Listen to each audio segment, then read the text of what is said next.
बिहार में अपराध के मुद्दे पर आज एनडीए के घटक दल आपस में ही भिड़ते हुए नजर आए। चिराग पासवान, जीतन राम मांझी और उसके बाद जनता दल यूनाइटेड। दरअसल चिराग पासवान ने आज राज्य की कानून व्यवस्था के ऊपर बहुत ही कड़ा बयान दिया। इसके बाद बारी जीतन राम मांझी की थी। इन दोनों के बयान के बाद से मोर्चा संभाला जदयू की तरफ से राष्ट्रीय प्रवक्ता राजीव रंजन ने। दरअसल चिराग पासवान ने कई मुद्दों को गिनाया, लेकिन साथ ही साथ उन्होंने गया में जो दुष्कर्म की घटना घटी उसको लेकर के बहुत ही कड़ा बयान दिया और सीधे सीधे राज्य सरकार पर हमला बोल दिया। उसके बाद जीतन राम मांझी का बयान आया। सबसे पहले आप चिराग पासवान और जीतन राम मांझी के बयान को सुनिए। देखिए, एक के बाद एक जिस तरीके से बिहार में आपराधिक घटनाओं की एक श्रृंखला सी बन गई है और प्रशासन पूरी तरीके से नतमस्तक दिख रहा है अपराधियों के सामने। ये बात सही है कि जो ये घटना घटी है ये जितनी निंदनीय है, जितनी शर्मनाक है, कार्रवाई भी हुई है, गिरफ्तारी भी हुई है, पर पहली बात ऐसी घटनाएं घट क्यों रही हैं? बिहार में जिस तरीके से हत्या, अपहरण, लूटमार, डकैती, बलात्कार एक के बाद ऐसी श्रृंखला बन गई है और अब तो ऐसा लग रहा है जैसे प्रशासन पूरी तरीके से नाकामयाब है इन घटनाओं को रोकने के लिए। और अगर ऐसे ही चलता रहा तो ये आने वाले दिनों में एक बहुत भयावह परिस्थिति उत्पन्न कर देगा हमारे प्रदेश के लिए। उत्पन्न हो चुकी है।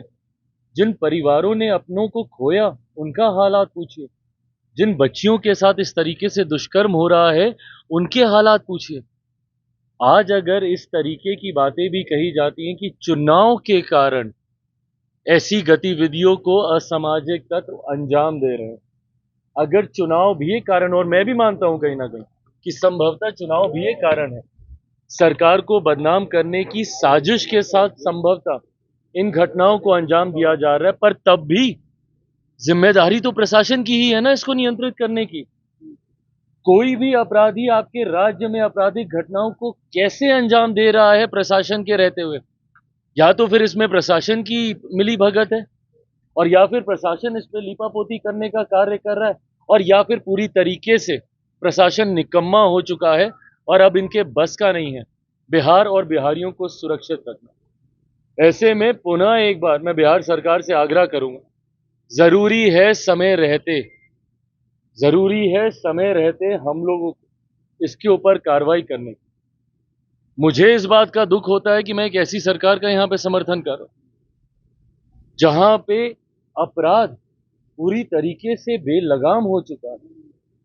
इस पे नियंत्रण पाना जरूरी होगा, नहीं तो इस तरीके से बिहार और बिहारियों की जिंदगी से होता हुआ खिलवाड़ बिहार को बहुत बुरे अंजाम तक लेकर। देखिए, चिराग जी की राजनीति जीवन बहुत थोड़ा है। लंबा राजनीतिक जीवन उनके पिताजी का था। तो जो देखा है 40 वर्ष से 45 वर्ष से कि बिहार में क्या हो रहा है, वो तुलना कर सकता है कि पहले क्या हो रहा था और आज क्या हो रहा है। तो जो जन्मता है आदमी और बरसात होती है तो लगता है कि वो समुद्र आ गया। तो उसी प्रकार से चिराग जी पूरे दिन से राजनीति कर रहे हैं। बिहार में क्या हो रहा था, क्या जा रहा था, उनके पिताश्री जानते थे, भाई राम विलास पासवान जी। तो हम 44 वर्ष से राजनीति में हैं, हम भी बहुत उठापटक देखा है। बिहार की जो स्थिति है लॉ एंड ऑर्डर की, उतनी सोचने की बात नहीं है जितना 2005 के पहले की राजनीति में देखा जाता था। हाई कोर्ट तक के ने कहा था, हाई कोर्ट ने कहा था कि बिहार में जंगल राज है। आज हाई कोर्ट में किसी प्रकार की कोई टिप्पणी नहीं है। तो वैसी परिस्थिति में आज वो कहते हैं तो अनुभव की कमी है। उनको सोचना चाहिए कि पहले क्या था और आज क्या था। आज बहुत पहले स्थिति खराब थी, उसको ठीक करने का प्रयास किया गया है विकास का काम करके और शांति व्यवस्था करने के बाद। और एक चीज़ और आपने देखा होगा कि एक बात पहले होती थी कि क्राइम होता था तो क्राइम होने के बाद क्रिमिनल लोग एक अन्य मार्ग में जाते थे। और तत्कालीन मुख्यमंत्री और क्रिमिनल से बात होती थी और जो विक्टिम होता था उसको बुलाया जाता था, समझौता कराया जाता था पैसा ले दे करके। आज वो बात तो नहीं है। शायद चिराग को एक बात जानना चाहिए कि पहले ये भी होता था कि किसी की गाड़ी अपहरण कर लिया, किसी का लड़का को अपहरण कर लिया गया और हुआ कि इतना पैसा दो, तो एक अन्य मार्ग में आकर के उसमें समझौता हुआ था। आज वो स्थिति तो नहीं है। आज किसी का हिम्मत नहीं है कि एक अन्य मार्ग में जाए, तो इसलिए उनको मालूम नहीं है चिराग पासवान जी को, इसलिए वो ऐसा बोल रहे हैं क्योंकि उन्होंने देखा नहीं है। सर, गया में एक महिला के साथ दुष्कर्म हो गया है। वो कांस्टेबल के गौर के लिए गई थी, लेकिन एम्बुलेंस के लोग मिलकर उसके साथ गैंगरेप कर देते हैं। आप वहाँ से एमपी है, क्या कहेंगे इस घटना पर?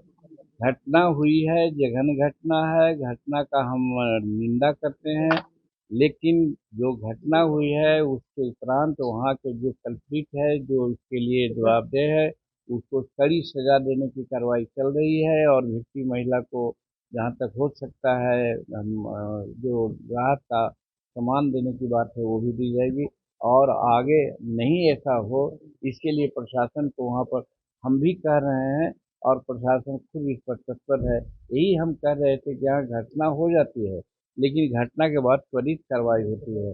दो को केस में देखा कि इनकाउंटर भी किया जा रहा है, पकड़ा भी है। फिर जो आप देखा है अभी हॉस्पिटल में जो घटना हुई थी उससे सभी लोग को पकड़ करके सामने ला दिया गया है।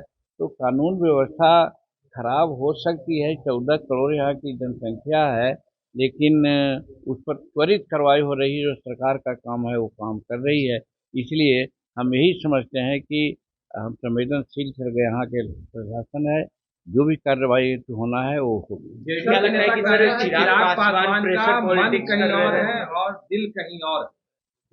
देखिए, चिराग पासवान जी 2020 में भी कुछ इस प्रकार का कवायद कर चुके हैं और आज एनडीए में है और एनडीए में रह करके वो इस प्रकार की बात बोलते हैं अखबारों में, वो उचित नहीं है। और बोलना चाहिए जब एनडीए की बैठक होगी एनडीए के नेताओं के साथ, उस समय अपनी बात को लोग मानेंगे, कहेंगे। और हमारे एनडीए के नेता जिसका नेतृत्व नरेंद्र भाई मोदी जी कर रहे हैं और यहाँ पर नीतीश जी कर रहे हैं, निश्चित रूप में जिसकी जितनी कुव्वत है, ताकत है, उसके आधार पर यहाँ टिकट मिलेगी। इसलिए उसको लिए बाहर से कह करके वो कसरत करके दबाव डालने की बात करता है, वो उचित नहीं है। तो अभी आपने सुना किस तरीके से चिराग पासवान और जीतन राम मांझी एक दूसरे के ऊपर शब्दों के जरिए ही घेरने का प्रयास करते रहे हैं। इसके बाद बारी थी जनता दल यूनाइटेड की। जदयू की तरफ से राष्ट्रीय प्रवक्ता राजीव रंजन ने सीधे सीधे यहां तक कह दिया कि जो अपराध के मुद्दे पर घेर रहे हैं वो अपने दल के इतिहास को देख लें। राजनेताओं को बयान देने के पहले अपने गिरबान में भी झांकना चाहिए। जो लोग बिहार की कानून व्यवस्था पर सवाल खड़े कर रहे हैं, पहले ये तो सुनिश्चित करें कि उनके दल में आपराधिक प्रवृत्ति के लोगों को एंट्री नहीं मिलेगी।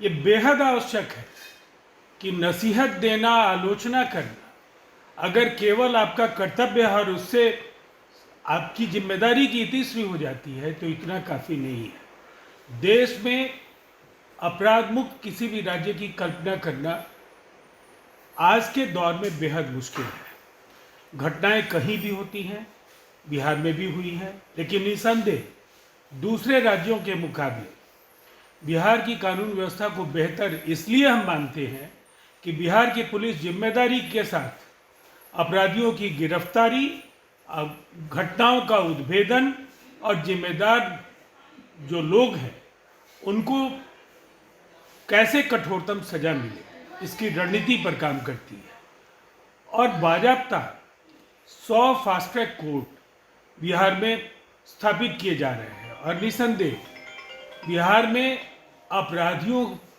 की दाल नहीं गलने जा रही है। यहाँ अपराधियों पर बराबर पुलिस भारी है और आगे भी भारी रहेगी। मजेदार बात ये रही कि बीजेपी की तरफ से अभी इस मामले पर कोई प्रतिक्रिया नहीं आई है। दरअसल राज्य में पिछले कुछ दिनों में घटी आपराधिक घटनाओं को लेकर के विपक्ष सीधे सीधे राज्य सरकार पर निशाना साध रहा है। चिराग पासवान ने भी इस बार सीधे राज्य सरकार के सुरक्षा तंत्र पर ही सवाल उठा दिया है। Sujit Kumar, TV9 digital, Patna.